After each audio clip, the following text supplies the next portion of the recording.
Hi, this is Rose of Sharon, and I am going to tell you all about Indie Comic Con this year.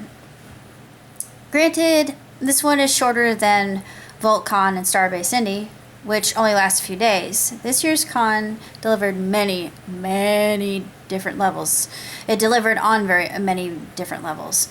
My friend and I were early to the event itself, and we had to wait for the official administrator to let us in. From that point, Jesse and I held our arms high to reveal that we had prepaid wristbands and were granted entry. Every booth was interesting. All local authors and artists had come to mingle with curious passersby. The Van Gogh-inspired blacklight painter was back again this year. I had seen his work before and had complimented on how much I enjoyed it, especially his use of ultraviolet light paint. Under a black light, the painting looks eerily radioactive. It's such a spiffy effect. There were booths dedicated to plushies, t-shirts, comics, action figures, and posters featuring characters from TV and movies, both retro and modern. I honestly was surprised at how many obscure characters were represented.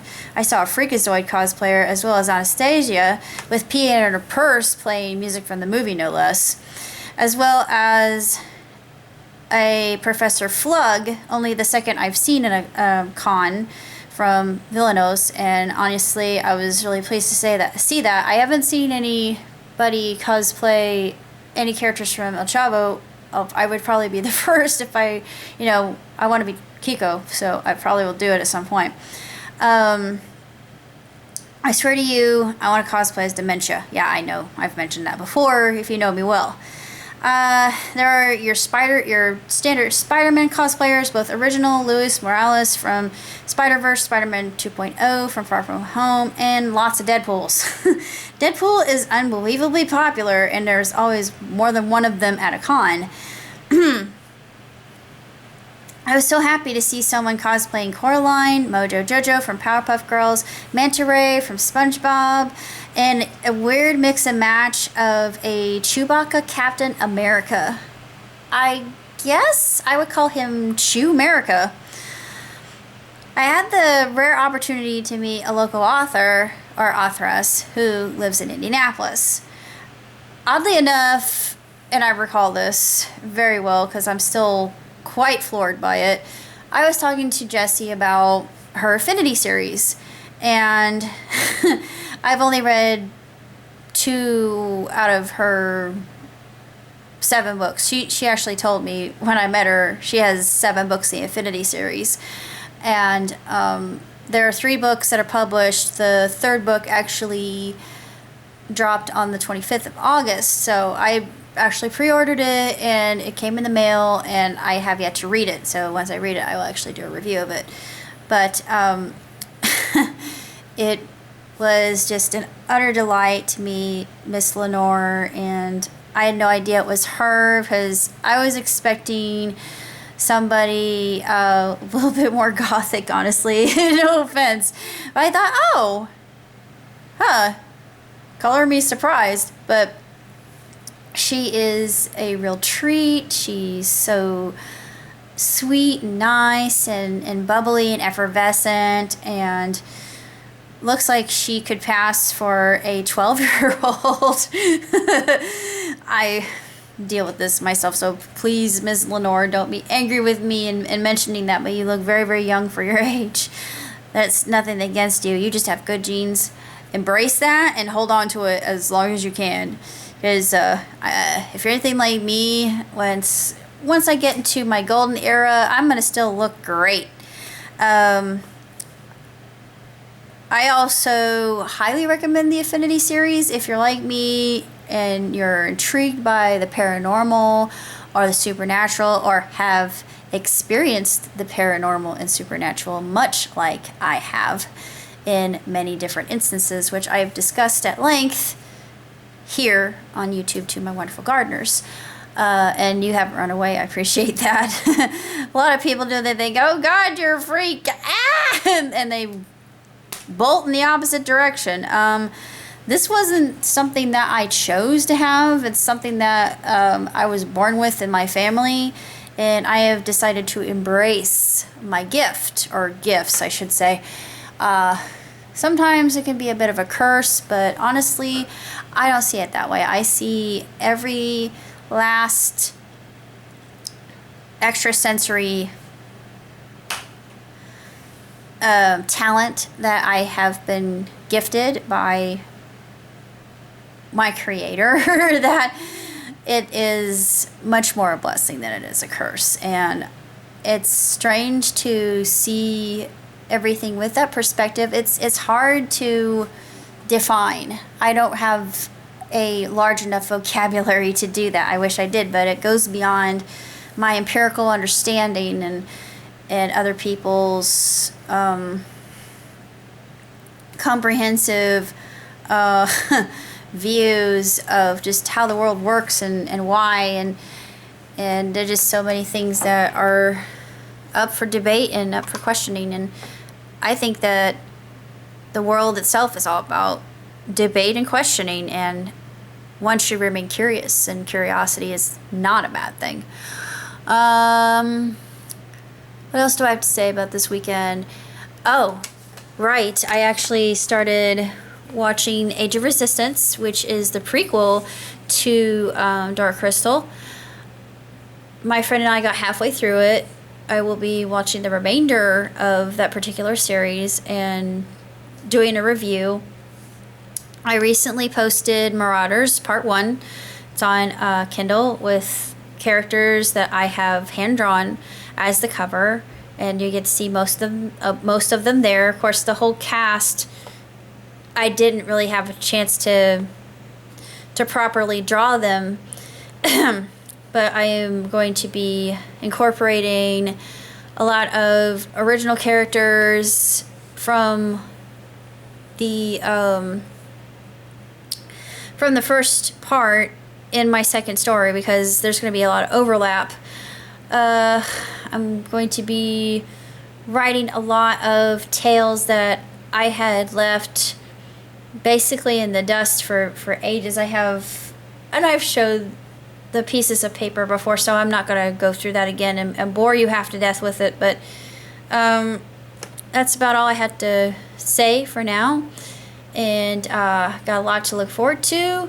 Comic-Con rocked, and I really look forward to going to next year's Comic-Con, because this one, it really knocked it out of the park. They had Jason David Frank and David Yost, and they had Billy West. I was really eager to see Billy there. I thought, oh, sweet, great, because, I'm definitely a voice chaser geek. They had Ric Flair there. Ric Flair was a surprise, and every so often you could hear people go, "Woo!" I was giggling because there's part of me that's still kind of a wrestling geek. Who else did they have? I think they had some people from Stranger Things there. I don't think Missy was there, or what? I can't remember her name. She's a British actress. I can't. The one who plays 11. I'm sorry, her name's not coming to my head. I don't know if they had the guy who played Darren. I think his name's Darren, but the guy that wears the scoops, the Ships Ahoy scoops out. But they had someone was actually dressed up as a cosplay of that, and I had pointed my friend out, like, Stranger Things cosplay, and I geeked out about it. Because actually it takes place here in Indiana. That there is no Hawkins, Indiana, as well as there is no Pawnee, Indiana, just so you know. I don't know where they got Pawnee, Indiana from when they were doing Parks and Rec, but a lot of Parks and Rec is accurate, but some of it is grossly hyperbolic. So just saying, people in Indiana, some of us really are that backward and hickish, but for the most part, we really aren't that backward. More often than not, a lot of us are pretty gosh dang intelligent, and I'm biased, but that's just how I feel. Yeah, they had this town that was really uppity, and I thought, there's one in every state, and that goes without saying. And of course, there's always a town that's always the stereotypical If you hear that, run the other way and hope to God they don't shoot you with a broomstick. Because they shoot first and ask questions later. But it's really quite funny. And Hawkins itself is one of those things. And I like to think Indiana has a lot of paranormal activity in it because, yeah, I've seen things and I know things. I had a few books on haunted Indiana. I don't have them anymore because I sold them. I want them back because they were really, really interesting. But you couldn't pay me enough money to go inside of these places because I have a story. I went to Cincinnati to pick up his father's cremains in a crematorium. I had never been inside a crematorium. And just the whole atmosphere and being an empath, if you are, you might understand where I'm coming from. But he even felt that. My friend even felt the oppressive atmosphere. It was just, it was so thick. I mean, the air was thick with oppression, and it was depressing, and I got overwhelmed. It was just, and normally I don't, but I think my abilities have become really, really more honed over time, just due to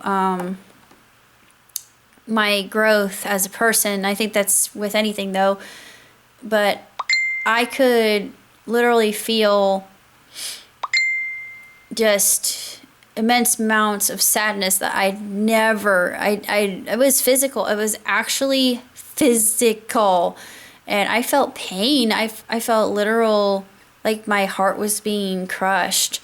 And it was not pleasant. And I never want to go through that again. I mean, if someone else has the idea of wanting to do that, I will support them in doing it, but don't ask me to go inside of a crematorium ever again. I'm sorry. I don't mean to be selfish, but I cannot handle it. It's too overwhelming for me. Whew, man. Whew. It's one thing I don't like about being an empath, but yeah, you absorb a lot of that, and it's a lot of spirits, a lot of souls, so yeah, too much for me to handle. Anyways, I took care of that, and his father's ashes are next to his mother's DNA swab, so I thought, aw, I mean, I know for the normal person on the outside, they think, ugh, but to me, I'm thinking, aw, that's so sweet, that's so nice, and so romantic, and I'm odd that way. My view of sentimentality is slightly bizarre, I think, but with my family it was a bit different, and with me, yeah, it depends on what God has for me in the future, but it's up to him. I don't have much else to say. I've been working on quite a bit. I'm doing parodies and all that happy jazz. I'm looking forward to a lot, and when everything comes to pass, you can guarantee I will be doing a vlog about it. So stay tuned for that, my loyal gardener. Stay tuned for that, my loyal gardeners. You take care of yourself, live long, prosper, and ciao tutti.